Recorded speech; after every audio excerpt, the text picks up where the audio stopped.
Good morning, good afternoon, good evening. I love, and everyone knows that I open up all my lives that way because I think it's so super cool that no matter where we are in the world or what time zone we are in, we can all come together in one place at one time and have some amazing conversation and fun while we're at it too. So I'm super excited.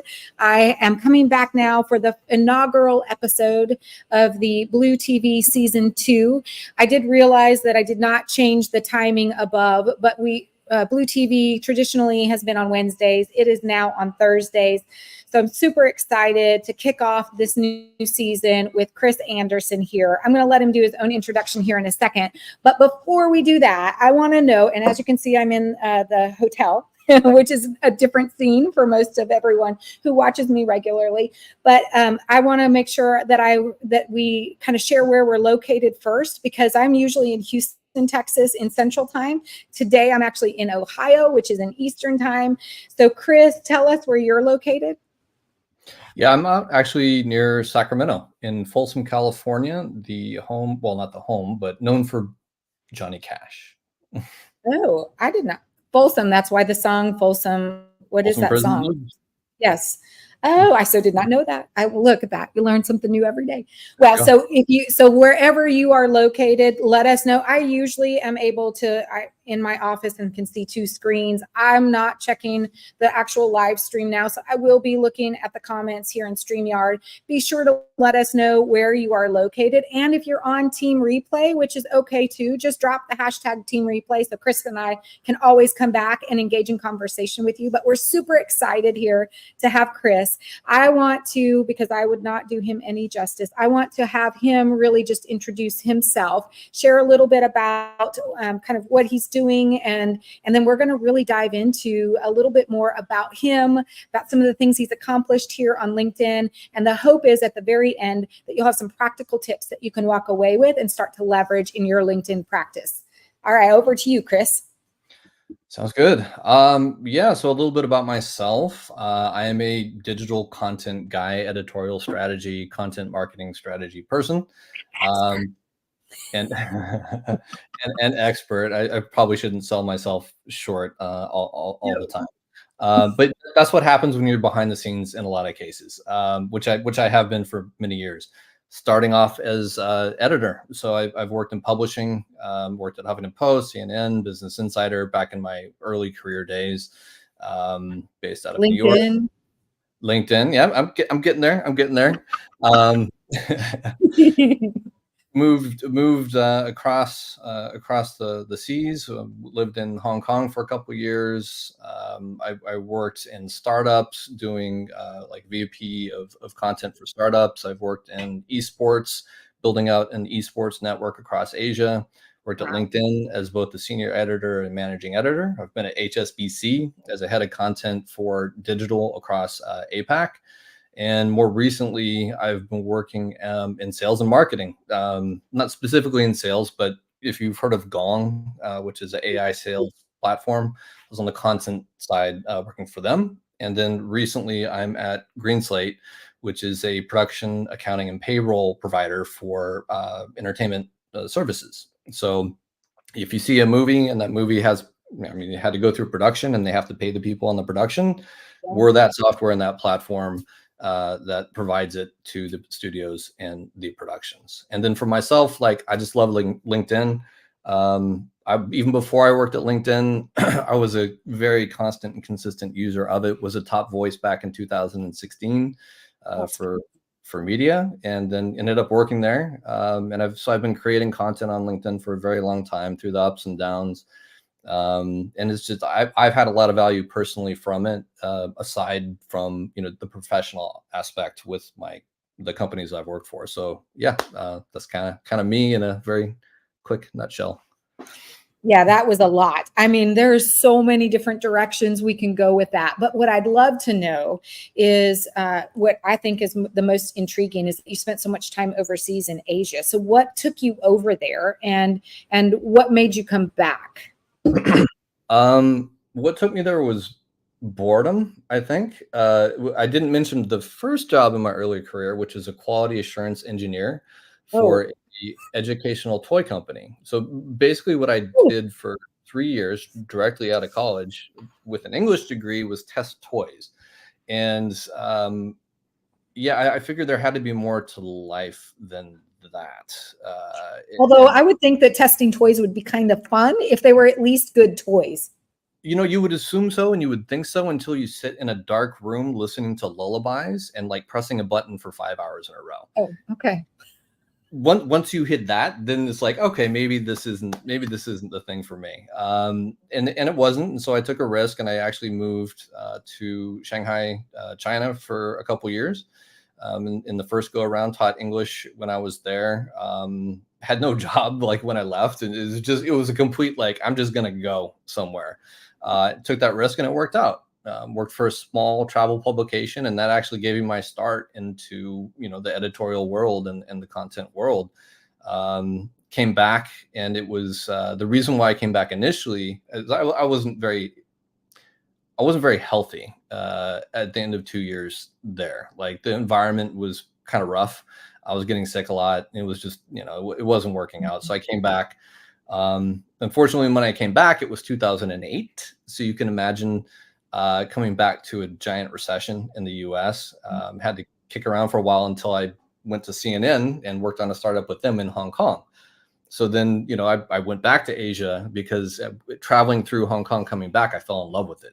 It was the best city in the world, and I had to go back. And, you know, I made that happen. So I think that what took me there was boredom. What kept me going back was I fell in love, you know, with Hong Kong, and the opportunity was definitely there for what I wanted to do in my career, you know, for content. It had a lot of opportunity for me. So, you know, we've gone back and, you know, give my daughter a chance to get to know Hong Kong, and for 3 years up until 2019. And then Singapore, you know, we lived in Singapore for 2 years when I was at LinkedIn, and that was during COVID. So that was a pretty interesting time as well too. Yeah, that I can't even imagine. So we were shut down.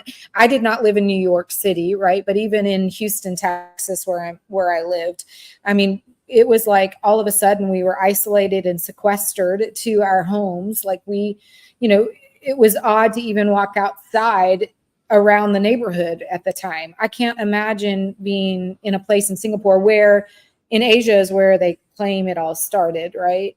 Having the lockdown and experiencing that lockdown there must have been just an experience that you probably never want to go through. But maybe share a little bit about that.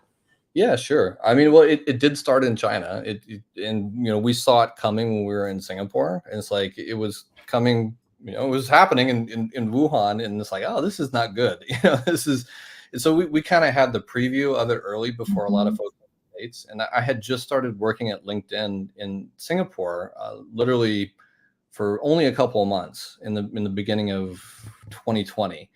And, saw this start coming through, and sure enough, you know, it hit us first, and then it started going to the US. But I had 2 months of working in the LinkedIn APAC office before it went fully remote. You know, I got there and it's like, oh, this is amazing, and this office is incredible. And nope, you're stuck in your apartment for the next 2 years. And it wasn't as bad as like China's lockdown, but it was very strict, you know. And when you cannot leave what is essentially a small island for 2 years, and you have no interaction with family, and you're basically stuck, it gets pretty tiresome. And that was actually a major factor for why we came home and came back to California, because like, it's just too hard. You know, I love that job. It was a fantastic job. But you know, you find your priorities, and, you know, family ends up being a big one, I think.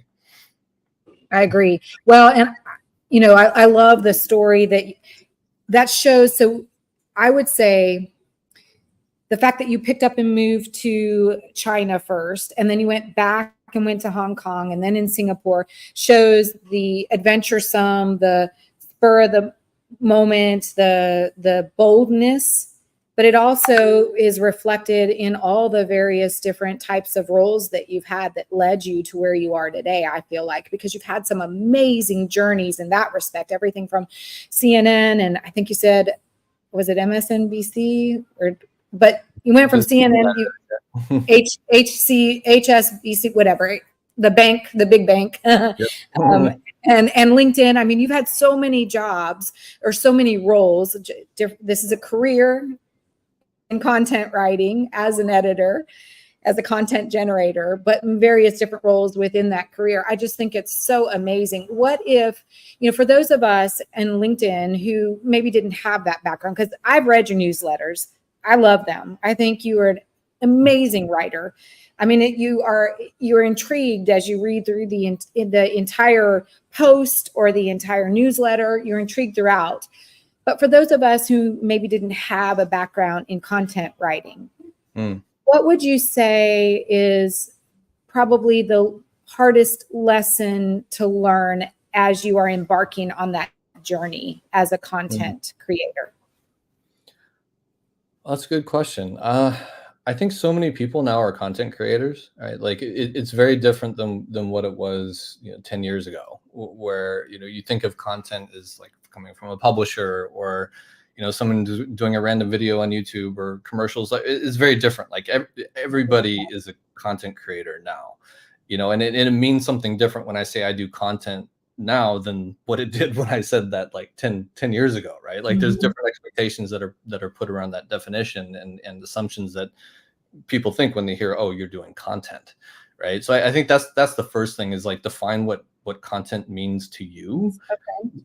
Specifically, right? Like, does content mean you're an influencer in content? Does content mean that like you're building your own personal brand in order to get a job? Like finding out what content means to you and how you want to leverage it and use it, and what is the best platform. So I think a lot of people struggle with that because the definition of content now is so broad and can mean so many different things and have many different assumptions. When it comes to writing specifically, the hardest part is just getting started and like overcoming that barrier of, I have something interesting that I think is interesting and I want to talk about it, or I want to share it, and like, where the hell do I begin? That's the toughest part that I always see with people who are coming into it new or fresh. And honestly, it's something that even I struggle with from time to time. You get stuck in your own head and end up doing nothing sometimes because you're so concerned about, is this going to be good? Is it going to be right? Are people going to like it? Are they going to enjoy it? What if nobody sees it or cares, about my opinion?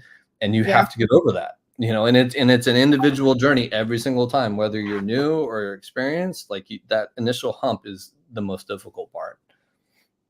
I couldn't agree more. I mean, so I didn't really I've been on LinkedIn like everyone forever. I mean, I'm turning 52 this year. I've been around for a while, but I didn't actually start really effectively. And I did use it a lot more in 2020, but I really started leveraging it in 2022. So I'm kind of a newbie. I haven't been around a super long time where I've actually been considered a content creator.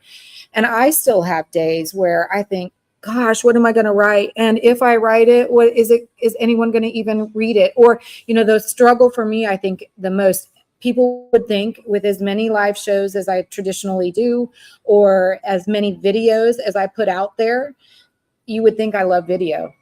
I hate video. Well, okay. So let me qualify that and say I don't hate video as much as I used to, but I don't love video, but it pushes me outside of my comfort zone every single time I do it. And every time I do it, I gain a little bit more experience and a little bit more confidence, and I worry less about what other people think. So it pushes me out every single time. It's whether it's a video or whether it's writing the content, all you got to do is just start executing. Yep. No one's really going to judge you that as much as you think they're going to judge you, because no one really thinks about you as much as you think they think about you, right? True. It's true. Unless maybe you're Taylor Swift, or somebody. Well, yeah, I mean, then you have public expectations that are on you, right? And yet you're very manicured, and like you have teams of people who are managing your stuff. But for most normies, you're the one who's doing it. You're the one who's managing your own stuff. I agree. So I just think you've got to start really just executing. And I don't want to disregard. So first off, a couple of things. If you're out in the audience, because I'm not looking at another screen, so I have no idea who's out there, but make sure that you let us know that you're out there by at least telling us where you're located. Or if you're on Team Replay, just do the hashtag Team Replay. But the other thing is if you have questions, we've got someone who is not only a content creator, but he's a top voice who has a tremendous amount of influence in this space. So ask any questions that you might have, make any comments. If you don't know him, go follow him. I mean, his newsletters are awesome. But I also want to acknowledge Nikki out there. Nikki is amazing, actually. If you've not met Nikki either, you need to go and make sure you do that. She said, wow, it had to be challenging to come back in the US in 2008. And she also just said, Nick Larson and I discussed that our DM conversations will be in video to practice seeing ourselves on video more. Yeah, see, I can't do the DM conversations on video. I can't get that far yet. I can do the videos on LinkedIn, but I can't do a one-on-one video as much. But Nikki's been doing them with me, and I love that she does that. I mean, I like to see her face when she's talking, but I just can't make myself do that. To each their own. Maybe you'll get there. Maybe you find it's not for you, try it and find out. Which is the point of all this, right? I'll go back to what you said, define what it means to you to be a content creator. For me, I do write. I mean, I post and then I do videos, but I don't do the carousels hardly. I also have my own consistency. Like I don't do weekends. I mean, I'd like to, I just don't. So that concept of consistency too has to be part of that definition of what content creation means to you, because it's not just the content you generate, but the frequency in which you generate it, the audience, whether you're serious or funny, whether you want to add little bits of your personality. I mean, you're better at this than I am. What would you add to that, or even maybe negate anything I might have said, or qualify some of that a bit more? Sure. I mean, consistency is very important. This is true, whether or not it's on LinkedIn or another platform. For example, my wife, she runs a Beethoven account on Instagram. She's a huge fan of Beethoven, and she's posting like a video like every single week. She's very consistent with it all the time. She's a video editor, and so she combined her passion of Beethoven with video editing to just do this for fun, but she's very consistent. So she turns that passion into something that is consistent in its production, right? And over the course of time, people catch on to that. The more that you're actually out there, not only are you learning more about what works for you, how to adapt the kind of content that you're creating, but you're establishing a routine for people who want to read you, who want to see you on video. They know to expect that on Tuesday at 3 p.m., Nikki or myself or whoever, you will have like a video up, you will have a newsletter come out, like they will see that in their feed. And that's pretty important. This is why with newsletters come out on a specific day and time. And those are the ones that usually end up doing better because of that consistency. So that's really important. Experimentation. So like if I look at my LinkedIn profile, if you go through it, it's kind of all over the place, to be honest. My LinkedIn profile and the content that I personally put up is throw against the wall and see what happens. See what sticks. Very much so, because what I end up doing is I learn from that and then I apply it to where I'm working, right? So if I am doing, which is what I'm doing right now, a lot of like the videos, because LinkedIn obviously has put a ton of emphasis on like those videos. They have the reels now. The app has changed to where like video is prominent. It's in the feed when you scroll. They're featuring them. They're pulling in video. So it's like, you better be trying that. Like if you're interested in doing content, even if you don't like video, like that's what they're focusing on. So I'm trying it. If it works, if I can kind of generate a consistent pattern, then I'm going to look at, okay, how can I do this for GreenSlate? What can I take and learn here with myself and my own experimentation, and how do I apply it to other employees at the company? How do I apply it to our CEO, or how can I even use it from the perspective of the company? And with anything, polls is another great example. Polls are really good on LinkedIn. They get a ton of reach, for a minimal amount of effort that you put into it. When I was at LinkedIn, I was one of the big proponents of like polls are good. We need to be doing polls. And so the LinkedIn News Asia page was one of the first pages of LinkedIn that was really pushing polls as like, hey, this is an engagement driver. It's something that people enjoy looking at and engaging with. And it worked. It did really, really, really well. And we became like the poll team, because we were putting out polls all the time. And you do this all through experimentation. If you have an idea for something, you roll with it. And if it fails, it fails, and you learn from it, and then you can apply that to your strategy going forward. Well, and I can tell you too, where polls really do well for other people, they do terrible for me. Like that is not, exactly. I get more when I create a LinkedIn event, I get more views and impressions on that than I do my polls, which should actually be easier and usually have far better, supposedly far better reach than the live event, than the events that you create. And I don't mean this event, but the event page that you create, right? I usually get more of those than I do for my polls. So I think it's about, testing it just for yourself as well. Sometimes it's not, while it may work for someone right next to you, it may not work necessarily for you, or maybe it's about how you present it. So maybe I just need to do something different with my polls and make them either more lively or more interesting. I don't really know, but for me, for some reason, they just don't work. But it allows me to either push myself and experiment a bit differently, or it allows me to focus my energies on other areas that actually do really well. 100%. It's finding what works for you and what you're comfortable with and what you're good at through that experimentation. And I would say with polls, it's interesting. Like how many polls would you say you've done in total, if you were to guess? I don't know, probably 70, 80. That's a fair amount. That's enough to be like, all right, this maybe isn't like for me if you're not seeing the results, right? Like you've put in the effort and the energy to really figuring out if that's going to work for you. And that's great. That's exactly. Although let me qualify that, Chris. It seems like it's been that many. It may have only been like 20. I don't really know, but it's been over the course of, 4 years. I don't really know, but I'm guessing it's around about that number, but I could be doing it a disservice. I want to qualify that first because we think we do a lot more than we probably actually do, right? True. For polls, like let's talk about polls for a minute. I think polls are here's a couple ways that you could potentially use polls to be beneficial. Okay. That maybe people aren't thinking about. So the first way, and I'm writing notes, by the way. The first way that I've used polls successfully on my side is in conjunction with my newsletter or in conjunction with some other form of content on LinkedIn. And what do I mean by this? Basically, if you do a poll, you ask a question and you use that question to generate comments, which you should be doing anyway, but you're qualifying it as, hey, I'm asking this, and any of the comments here, I may feature them in an upcoming newsletter edition, like top quality comments. And what that does is that people want to be involved in things, and if they see they're going to get a value out of commenting, and it could be featured somewhere, that's it's incentive, right? It's incentive for them to do it. And by commenting more, you get more people and more reach on that poll. Right. So I will then take that poll, I will incorporate it into that edition of the newsletter, feature the people that have commented, and then it has that kind of rolling effect where I've engaged those folks. They're probably going to see me again next time in the feed and see that I do a poll and be interested in the polls after that. So I've got a little network of people around polls who are keen on it. The other thing with polls is that it gives a notification whenever the poll closes.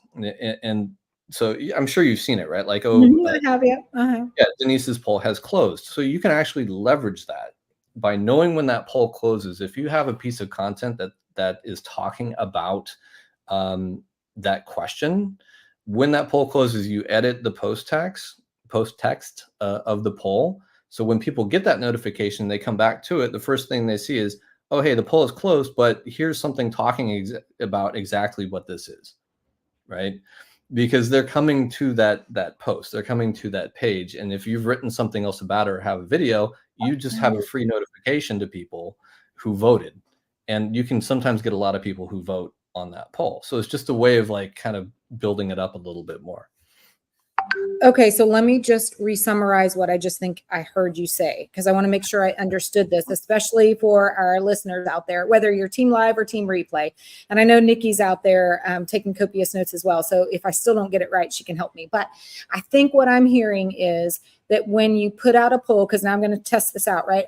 You put out a poll and usually I make mine for a week. So I will see the notification will go out, but right before the notification goes out, I can go back, edit that post, and actually add like whatever my post is that I'm doing, or video or whatever that I'm doing coming up that relates to that. I can put the link in there for that. So when they actually see that it closed, they'll lot of times I go back when I get that notification, I actually go back and see what the results are. And there you can then see the new content. Is that what I, Correct. okay. All right, good. I did understand it. Awesome. Okay. Yeah. I'm going to try that. Yeah. It's a free notification, right? Yeah. Like, and for anybody who is voting, because polls, if they go nuts, which they do sometimes, you have 500 people who vote, like that's 500 people who get a notification, and it directly to them, right? Like they voted one way or another, and it's like, here's the result, and let's talk more about the results. So you can take it a step further than just them getting that notification and coming back to it. So that's something that I've used with success in helping to grow my newsletter as well too. The other thing with polls that is pretty important is that they can't be too niche. The more niche a poll is, the worse it's going to do. The more broad, general, and appealing a poll, I don't know, what's an example of this? Do you have a hard time getting a job in today's market, right? Like really, really general that could reach a lot of people and is specific to careers on LinkedIn are going to be the ones that typically hit more oftentimes than not. Things that elicit an emotion when they're looking at the answers in the poll too are also going to be good. So you want to make people think when they see that choice and feel something when they see that question. And if you're doing that, then a poll has a better chance. But if you're like, do you think, I don't know an example of a super niche one. Okay, production accounting, like in the space that I'm in, I can do a very niche production accounting specific poll on our page. It's not going to get a lot of voters. It's going to get the right voters, which is why I still do it, because I get production accountants who are voting, even if it's 50 people. Right? But I never will expect it to go beyond that because it's so niche. If I want reach, I have to go broad and wide.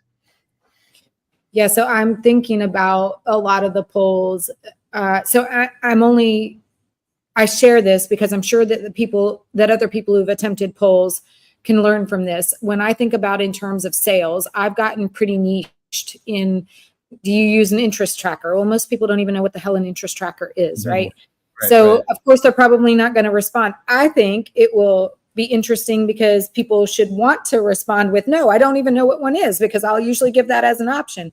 When in reality, what I'm hearing you say is when I niche too much like that, they're probably not going to respond even with a no, I don't even know what one is. I'll usually do yes, no, or I don't know what one is, something similar to that, right? And that's what I'm hearing you say is it needs to be much more broad and less niched, like that example would be. Yes, that's the conflict too, because LinkedIn wants you to be more niche in your lane, right? But at the same time, like it gives credence to something that is very broad when it comes to polls. I think if you, from a sales perspective, if you want to see polls done very well, Gong on their page does polls for sales audiences exceptionally well. When I was there, I started doing polls at Gong, and they've continued on with doing them on their page in the last year and a half, and they've gotten even better. So definitely check that page if you're in sales and you want to kind of see like what attracts sales folks to polls. They're very good. Awesome. Well, I've already gained a lot of information here, and this usually isn't supposed to be about me learning. It's supposed to be about all of us learning. So I'm hoping everyone else has taken some good tidbits of info as well. I'd love to dive in just a few minutes around just your experience with LinkedIn, because you've been on LinkedIn for a long time. You also worked at LinkedIn, and you said that it brought you not only opportunities professionally, but you didn't say what other opportunities. You just alluded to other opportunities other than professional. What are some of the other opportunities or things that have developed out of your LinkedIn experience that may not be always professionally related? Maybe I didn't qualify that too well. I think I was trying to make a distinction between like my personal career and like the benefit of doing LinkedIn at a company in a Okay. role. Okay. So that's actually more of what I meant to say. Okay. If that makes sense. It does. Yes, it does. It does. Well, but that then is a whole nother conversation track, actually, because one of the challenges that I seem to find that even was one of the reasons why I left the corporate world was I knew LinkedIn was the wave of the future. I also left for another reason, which was I really thought there was a deficit in leveraging AI technologies within Mm. the sales space, right? So I really felt like I could fill a gap. But going back to LinkedIn, though, what I still find amazing is that there are still organizations who don't really allow their employees to spend very much time at all on LinkedIn, when in Yep. actuality, that's like free advertising. Yep.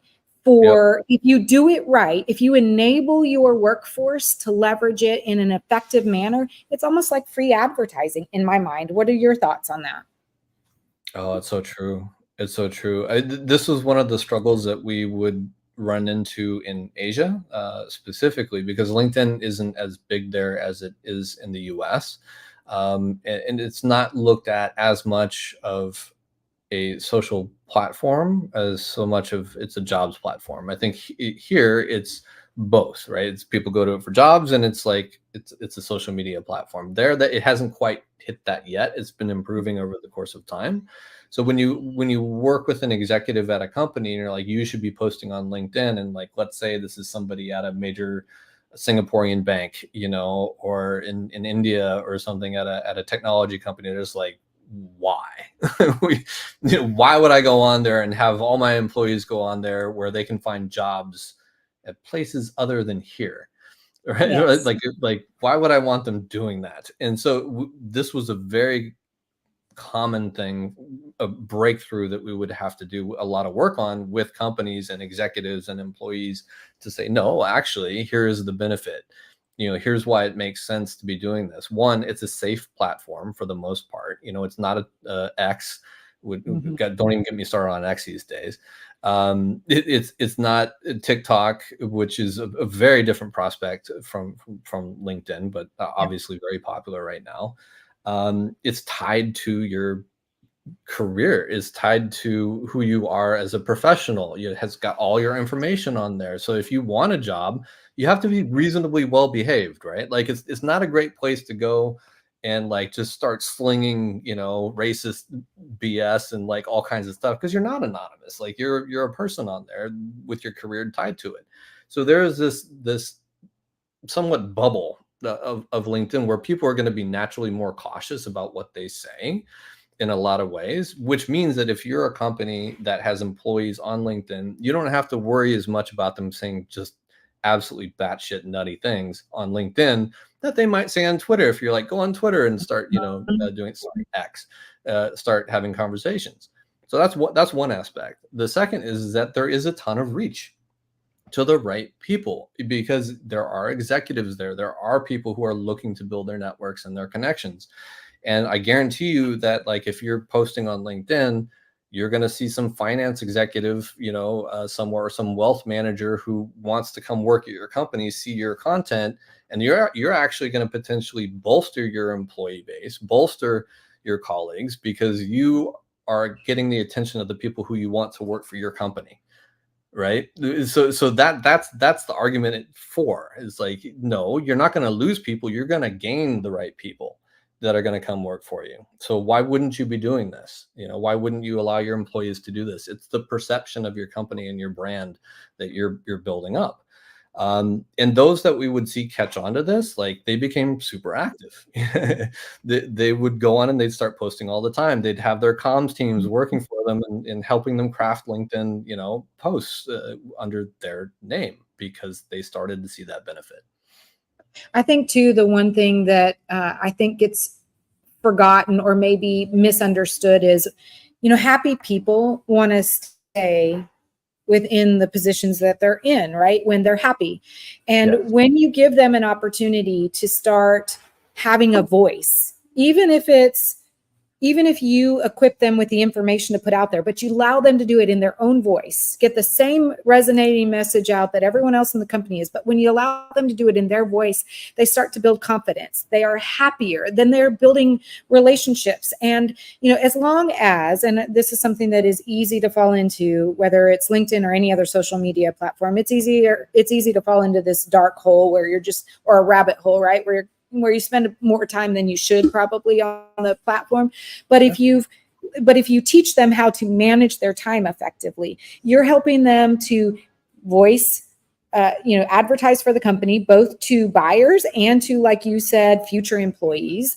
You also are enabling them to get their voice out, start to build some credibility, because now when they want to do business with a company, yes, it's always been about the person that they worked with, who represented the company. But the reality is, since the pandemic, it is all more so relationship driven than it ever has been before. And you give them an opportunity to really build this credibility with these individuals who are going to be your buyers. Yep. And they you build these relationships. I think there's such a missed opportunity, and we could ensure that our employees were happier and thriving rather than just surviving. And they would really enjoy what they were doing if we gave them an opportunity to leverage their creativity, leverage their voice, and do some good for both them and the company. I just think it's such a missed opportunity. 100%. And the teams that can actually have a large impact at a company to turn that around are marketing teams, because they're the ones who are front and center with that public perception. They're the ones who are typically managing the social media networks, and working with HR and recruitment teams on LinkedIn specifically. So they're the ones who can be going out internally and saying, hey, you're a subject matter expert in this one area. Why aren't you posting on LinkedIn? Let's work together on this. And you have the chance to engage with people who might not otherwise be speaking up in the company, but who have a lot of value to bring to the company. But you have to go out and find these people and be active about it yourself. And like, marketing teams are naturally the best ones to be doing that with a company. And I think there's just huge opportunity for a lot of folks to improve that space, for sure.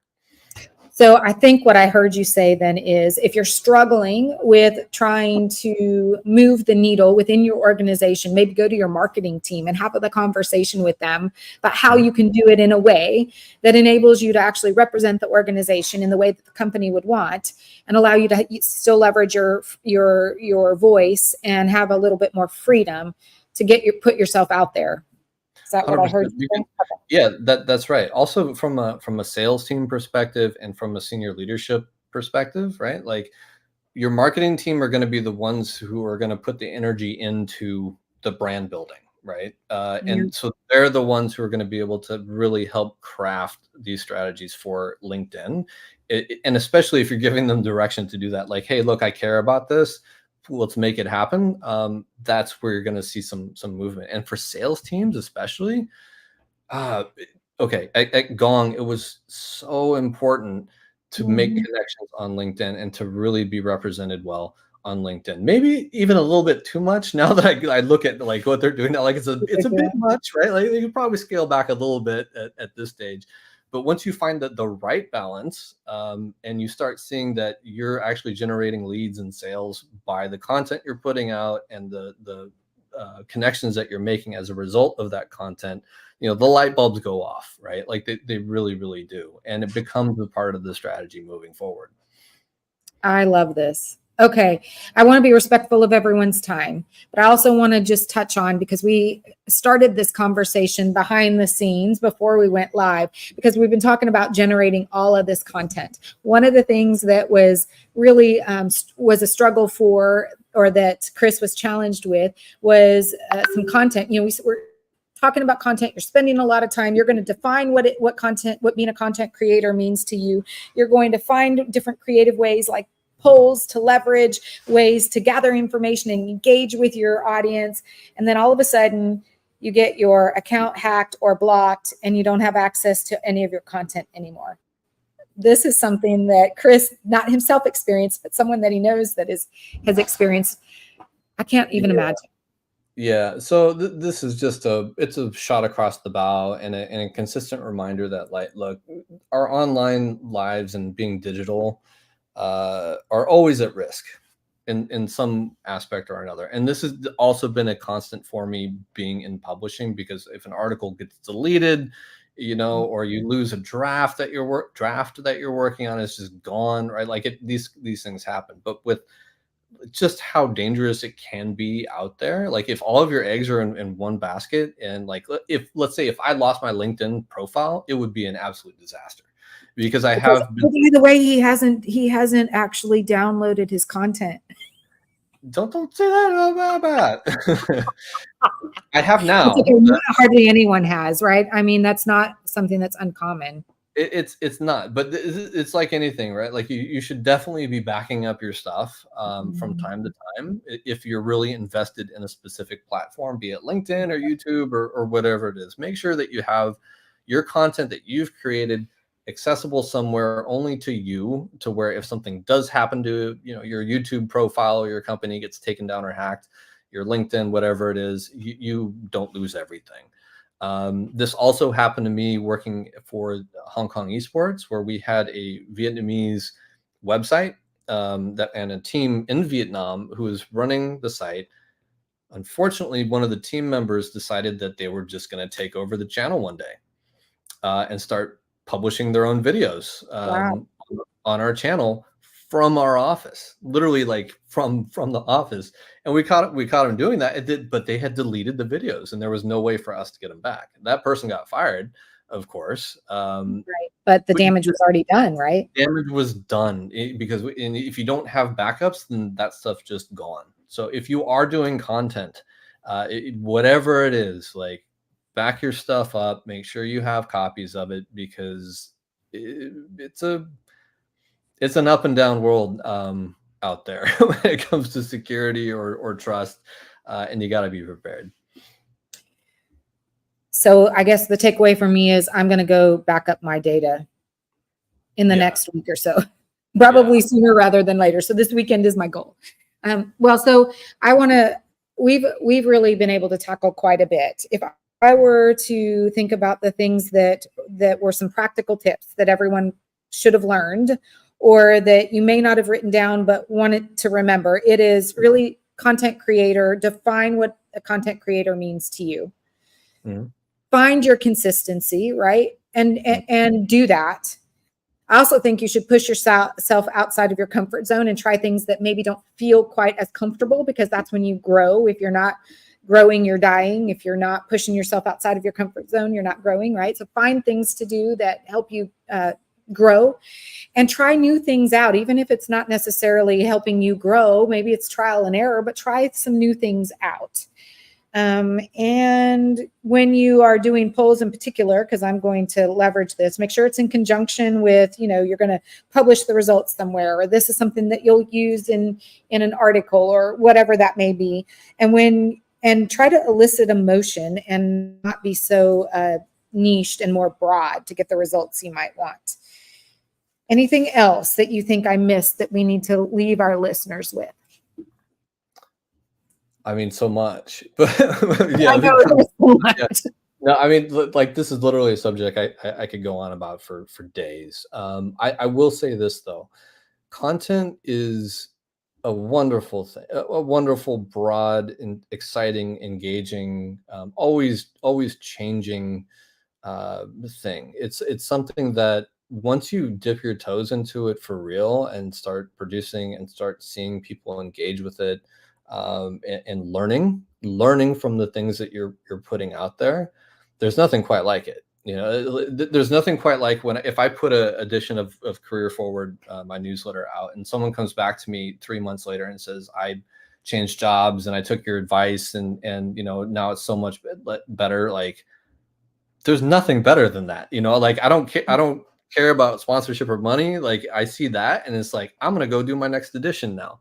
And it's this waterfall effect of like that feedback and knowledge that you're helping somebody in something, whatever it is, their career, their life, you're entertaining them, making them laugh, like whatever that thing is that you're doing for somebody else is very, very rewarding. And I hope that everybody has a chance to experience that at least once in whatever it is that they create, and that they're thinking about that when they're creating content, that it's not just about sitting in front of a camera and doing the latest trend, on LinkedIn because everybody else is doing it. No, it's you're thinking about that trend, but you're doing it because you want to share something that you care about. You want to share something that you think people are going to be interested in, and that's what you do, and you enjoy it. So content I'll never stop. I'll be 90 years old and sitting here, wrinkled in front of my computer, doing videos or writing till the day I die. Well, you're also, you've always been a writer. So it is a little bit different for someone like yourself who's always been a writer. But I will say that not being a writer and now developing content, it was scary at first. I would leave everyone with this. It's really scary at first. You have to put yourself out there and you just have to execute.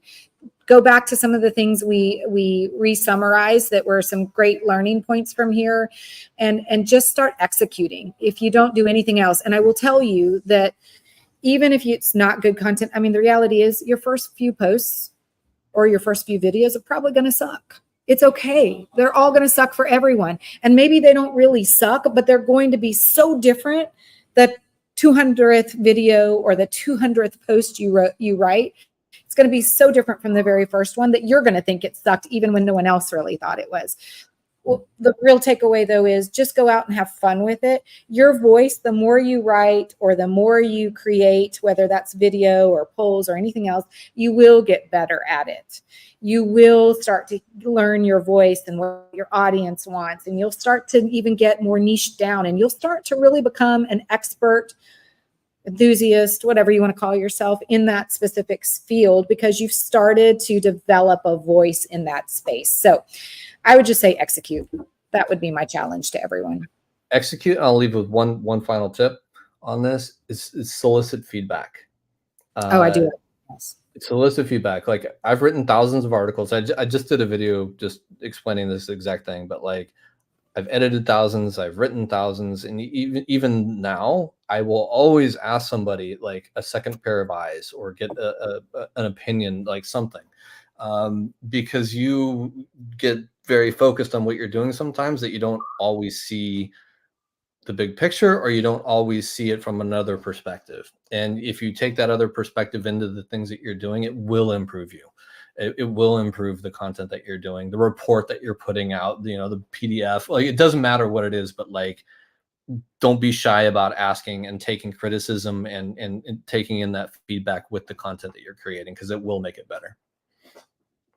Well, thank you, because I think we have had a wealth of information, a lot of great takeaways. I want to thank anyone who took notes. If you didn't, I will try to capture some of these. I know Nikki's done a fantastic job of doing some of that, right. But there's a lot to take away from this. Go back and rewatch it. Well, I'm actually going to I'm going to learn how to repurpose and re-promote this, because there is so many great takeaways that I think we should all be leveraging, regardless of whether you're a new beginner as a content creator, whether you are starting already embarking but want to get even better, or whether you're already a content creator who needs to learn how to tweak things. There's enough information here that you can learn from in every stage of the process. So we do Blue TVs now every Thursday at 10 a.m. Central Time. We're super excited that Chris has been here. I want to thank everyone that's been out there. If you are on Team Replay, most certainly let us know with hashtag Team Replay. Look for these to come back regularly after my summer hiatus. And I'm hoping that that you had as much fun with this, Chris, as I did.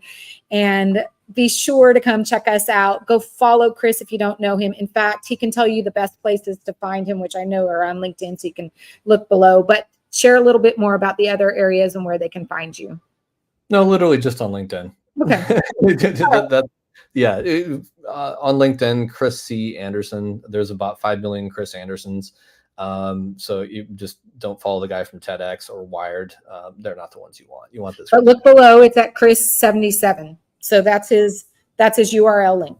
Chris 77. That's right. And my newsletter on there as well too. So if you are interested in career and learning about career and kind of my experiences through career and my hot takes, check out my newsletter too. And always feel free to drop me a DM. And if you have any specific questions, I'm always happy to chat with people. Awesome. Thank you guys, everyone, for being here with us today. I appreciate you guys. I'm going to take us out with some music. See you back here again next week. Same time, same place. Well, maybe adjusted time because we're a little bit later, but same time, same place. Well, not really same time, but you get what I mean. Anyway, have a great rest of your day and enjoy your weekend. Come back fresh next week. See you guys later. Take us out with some music. So let me go do that right now. Give me just 1 second. There we go. Here we go.